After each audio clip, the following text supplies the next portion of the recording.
One of the most romantic ballads of all time was born from an 18th century French lament, turned into a jewelry box music scene in the movies, never hit #1 in the US, and yet became Elvis's definitive farewell on stage. Today, we break down the story and the secrets of Can't Help Falling in Love. Before becoming Elvis's ultimate romantic declaration, Can't Help Falling in Love began as an old melody, an 18th century French lament called Plaisir d'amour. That lineage explains why the 1961 song sounds both sweet and melancholic at the same time. The melodic motif descends gently, as if the music itself were yielding, inevitably, to feeling. What's curious is that songwriters Hugo Peretti, Luigi Creatore, and George David Weiss updated this classic theme in a pop language while keeping its emotional backbone, a rare case where the past echoes inside a modern hit. Another little discussed piece, the original draft was in the feminine, Can't Help Falling in Love with Him. This origin leaves footprints in the final lyric. For example, the chorus ends with words that don't rhyme with you, in, sin, a prosodic vestige of the first sketch. It's a lyric detail, but it says a lot about the polishing process. The song we know discreetly carries the shadow of its first mold. Now come back with me to March 1961, Hollywood, Radio Recorder Studio. Elvis is recording the soundtrack for the film Blue Hawaii. The sessions run from March 21 to 23. Can't Help Falling in Love is tracked on the last day, 3/23. There are reports that at first, even the team doubted the song's potential. George David Weiss is said to have claimed that the film's producers and Elvis's aides didn't like it. Alan Fortas from Elvis's staff would later recall that many thought it was just an okay song. Even so, Elvis insists. And he insists to the point of facing several attempts until he nails the tempo. Starting too slow made the phrase break. By speeding up a little, the performance flowed. Musicologist Ernst Jorgensen recorded the effort, about 29 takes until Elvis locked the version he wanted, a controlled, intimate delivery that we recognize today from the very first note. This perfectionism helps explain the sound we hear. Voice in the foreground, piano, ukulele, and an arrangement that grows with strings and woodwinds without stealing the scene. The studio team included top-tier names, guitars like Scotty Moore and Hank Garland, rhythm section with DJ Fontana, Hal Blaine, Bob Moore on bass, horns like Boots Randolph, and Freddie Tavares's ukulele, which gives the Hawaiian sparkle. The aesthetic choice matched the film, a romance set in an idealized Hawaii, where the music needed to be tactile, delicate yet memorable. In the movie, the song's entrance is purely dramatic. The character Chad, Elvis, gives a music box to his girlfriend's grandmother. When the gift is opened, the first bars sound gentle, almost private. As Elvis sings, the arrangement grows discreetly until it gains orchestral body. It's a mini lesson in musical dramaturgy. The intimate gesture becomes a public declaration, and the music makes that bridge without stridency. From studio to street, however, there was politics. Colonel Tom Parker didn't want a single pulled from an album already released. The house rule was to put out singles 6 weeks before the film and the LP, to avoid cannibalizing sales. RCA, on the other hand, saw obvious potential in pairing Can't Help Falling in Love / Rockahula Baby. The impasse only resolved when the label guaranteed royalties as if 1 million copies were sold, a high-stakes bet that paid off. On November 21, 1961, the single hit stores. On the charts, Can't Help Falling in Love takes off and ends up overtaking the more danceable B-side in the following weeks. It's important to place Blue Hawaii on Elvis's map. Released in October 1961, the soundtrack album spent 20 weeks at #1 on Billboard's LP chart, a phenomenon that reinforced the phase when soundtracks dominated the King's career, pushing the romantic leading man image to the center of pop culture. As a soundtrack, Blue Hawaii spent 39 weeks in the top 10 and cemented a musical comedy model Hollywood would repeat to exhaustion in the years to come. As a soundtrack, Blue Hawaii spent 39 weeks in the top 10 and cemented a musical comedy model Hollywood would repeat to exhaustion in the years to come. The pieces together, a melody with 18th century DNA, polished with studio rigor, a movie scene that transforms intimacy into a collective rite, a release strategy that compresses risk and potential, and a signature album of a phase dominated by soundtracks.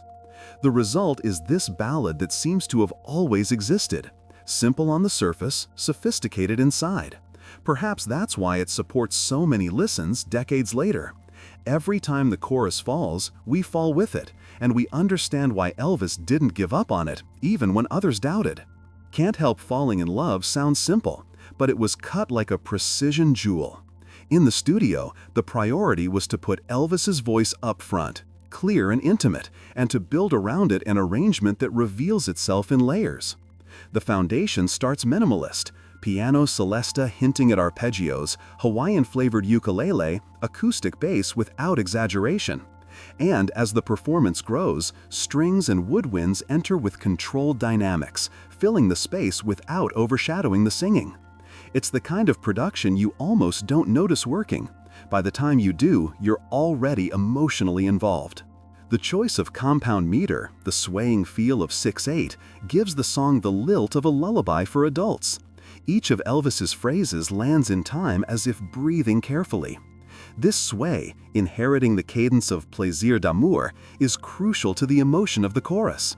The melody descends in small steps, and the ear interprets that drop as surrender, yielding. Technically, it reduces tension. Effectively, it increases vulnerability. It's the track's emotional signature. On the mic, Elvis avoids the wide vibrato that marked part of the 50s aesthetic. Here, he sings in a straight line, with late, discreet vibrato, a modern gesture for the time that sounds more confessional than performative. The result is the impression that the singer is speaking softly to you, even when the orchestra is already larger. This contrast is the heart of the production, intimacy preserved within a cinematic setting. The studio cast reinforces that finish. Scotty Moore's and Hank Garland's guitars appear with filigree touches. Freddie Tavares' ukulele offers sparkle and locality. Boots Randolph's sax appears as an elegant timbral accent. The rhythm section, between DJ Fontana and Hal Blaine, remains almost inaudible, but firm. This timbral design keeps the frequency spectrum clean for what matters, Elvis's articulation. When he pronounces, "Take my hand," the mid-register has room to resonate. When he rises gently on the last word of the phrase, the strings open the curtain and sustain the moment. The process to achieve this naturalness wasn't immediate. Reports from the sessions indicate that Elvis and the team tried different tempos and accents until they found the right pulse. Too slow, the line broke. Too fast, it lost tenderness. Persistence yielded multiple takes. Historical consensus speaks of roughly 29 takes until the canonical version was reached. That number, in itself, already tells a story. What seems simple to the public required high-level emotional engineering in the studio. When the recording was ready, the second battle came, the release. The song went to market as a single coupled with Rockahula Baby.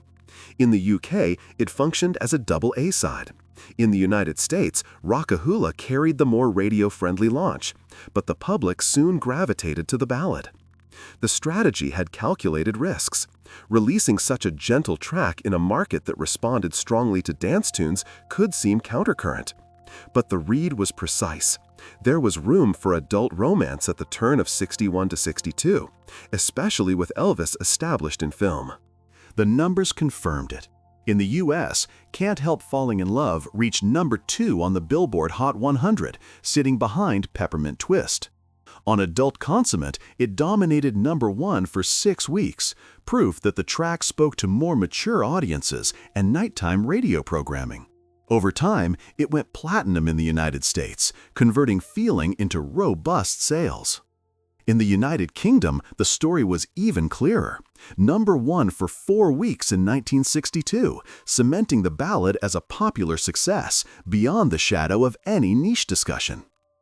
What's curious is how the studio production paves the way for the live myth. The recording works with two principles Elvis would take to the stage as a hallmark: organic crescendo and ceremonial farewell. The timbral architecture, starting small, ending big without losing closeness, became the ideal way to close a show. Instead of explosion, elevation. Instead of sudden catharsis, embrace. It's no coincidence that Can't Help Falling in Love migrated from cinema to the setlist as the official closer. It was built for that. From a harmonic point of view, the song operates with clear, economical progressions that favor the melody. No theatrical modulations. The emotion comes from dynamics, diction, and the contrast of textures. That's why the track sustains infinite re-recordings. The structure is so functional, it allows thousands of outfits without losing identity. Put it in a square or reggae, it works. Bring in a string quartet arrangement, it works. Do voice and piano at a wedding, it works. The Matrix admits transfigurations because it was born balanced. There are also two invisible decisions that weigh on its success. The first is the space between phrases, millimetric silences that let the lyrics settle in the listener. The second is the control of sibilants and consonants in the capture. Wise men say, and only fools rush in, are lines full of potentially harsh points. In the final take, everything comes out smooth, polished, which increases the feeling of tenderness. This technical care sticks directly to commercial impact. A song that sounds good on AM radio, FM, and home turntables sells better and circulates longer. In the end, Can't Help Falling in Love won because it united three rare layers in a cohesive way. Layer 1, the song. Inevitable melody, surrendering lyric, harmony that doesn't get in the way. Layer 2, the recording. Interpreter at the center, arrangement that grows without bloating, timbres with a signature of place and time. Layer 3, the market. Single released smartly, solid performance on pop and adult contemporary charts, crowned by leadership in the UK. When those three layers click, the public doesn't just like it, they adopt it. And once adopted, the music crosses decades, platforms, and generations. That's why, from 1961 onward, every time someone sings "Take My Hand," a piece of the world accepts the invitation and falls in love all over again. Few songs travel through decades as naturally as Can't Help Falling in Love. What's curious is that time doesn't wear it down. It polishes it. When we hear it today, it doesn't feel like an old artifact. It sounds like something present, intimate, ready to fit into anyone's story. That's the starting point of the legacy. The song doesn't belong only to Elvis. It belongs to those who adopt it. The first major chapter of that legacy is the cover versions, each revealing a different angle of the same emotional core. In the 90s, a reggae pop reading took the melody to radio playlists and movie soundtracks, proving that the simple harmony and inevitable chorus support a squarer, syncopated pulse without losing delicacy. In the early 2000s, a teen pop version introduced the song to a generation that knew Elvis more through movies and Disney culture than through the original records. The structure held, timbres change, the melodic embrace remains. In the 2010s came the minimalist and indie readings, close voice, guitar or piano in an almost whispered register, perfect for commercials and wedding scenes in films. The same verse, "Take My Hand," that was once orchestral, now works as a confidence in the ear. In parallel, classical singers and contemporary crooners included the track in their repertoires, proving it speaks as much to bel canto as to folk. And on stages around the world, pop artists and alternative bands continue to pay tribute, often with ukulele or in a half-step lower key to underline tenderness. The second chapter is the song's ubiquitous presence in the collective imagination.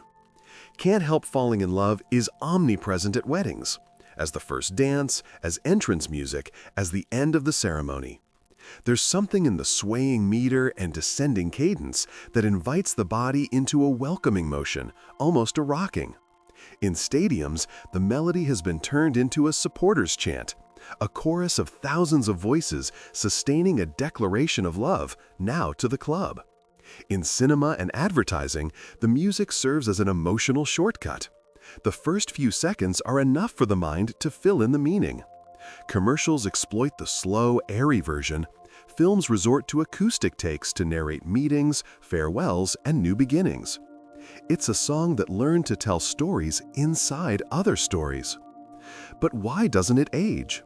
Musically, the secret lies in the marriage between structural simplicity and emotional ambiguity. The harmonic progression is straightforward, without theatrical twists. This creates good predictability, that feeling the music knows where it's going. On top of that bass, the melody does the trick. It descends. And the descent is perceived by our ear as a sign of surrender, of emotional gravity. It's an old, almost archetypal design, inherited from an 18th century song, which gives the track a kind of transgenerational DNA. At the same time, the lyric isn't grandiloquent. There are no elaborate metaphors, no complex images. There's a simple declaration, with words of 3 or 4 letters that anyone understands and feels. There's also a matter of space. The song breathes. Between one phrase and the next, there are very well-placed pauses that allow the listener to deposit their own memory there. This silent architecture makes it easy to sync with images, dance steps, memories. Technically, it's a song with margin. It doesn't occupy the whole spectrum. It doesn't saturate with information. Emotionally, it's a song with room. It makes space for each person to recognize themselves. Another factor in its longevity is the elasticity of tempo and genre. The same composition works in tender 6/8, in a 4/4 ballad, in reggae at 84 BPM, in a slow piano waltz, in a string quartet, in a church choir, in a baritone soprano duet, in a bedroom-recorded ukulele solo. That elasticity isn't trivial. It requires a very strong melody and a universal lyric. When the foundation is solid, changing the sonic wardrobe doesn't destroy the identity, it only reveals another angle. On the emotional field, Can't Help Falling in Love performs a synthesis that few achieve. It's sweet without being saccharine, melancholic without being sad. It's sweetness with a shadow, a smile that knows the weight of the world. That explains why it serves both promises and farewells. It was born as a cinematic romantic declaration and ended as a ritual closing on Elvis's stages. This double vocation, opening paths and closing cycles, turns it into a rite of passage song. Where there is passage, there is repetition. Where there is repetition, there is legacy. The cultural effect feeds on itself. Each new generation comes into contact with the song through a different portal. A movie, an ad, a cover on streaming, a TikTok with a homemade version, a family wedding, and, once inside, finds the same old heart beating slowly. The song becomes a language. People who have never listened to an Elvis LP recognize the chorus. People who have never studied harmony recognize the feeling. People who have never loved like in the lyric recognize the desire to love that way. Finally, there's the myth hovering over it all. Knowing that Elvis used to end his shows with this song and that it was the last one he sang live creates an extra layer of resonance. It doesn't change the notes, but it changes the listening. When the song plays, we don't just hear the melody, we hear a farewell story embracing stories of beginning. That intersection is where its strength lives. Can't Help Falling in Love keeps sounding new because deep down it doesn't try to be new, it tries to be true. And truth doesn't go out of style. It's simple enough to be remembered, ambiguous enough to be reread, generous enough to fit into everyone's life. That's why no matter how many arrangements, how many voices, how many versions appear, as long as someone extends a hand and someone accepts, this song will keep happening. Again. Sure, Leandro. Here's a short, emotional, and clickable closing, ready for narration, about 20-30 seconds. If this story also made you fall in love with this song, take our hand and come along. Subscribe to the channel and turn on notifications so you don't miss the next episodes. If you enjoyed it, leave a like. It helps YouTube deliver this video to more people. And share it with anyone who loves good music. And now tell me in the comments, which version of Can't Help Falling in Love has marked you the most? Thanks for staying until the end. See you next time, and take my hand.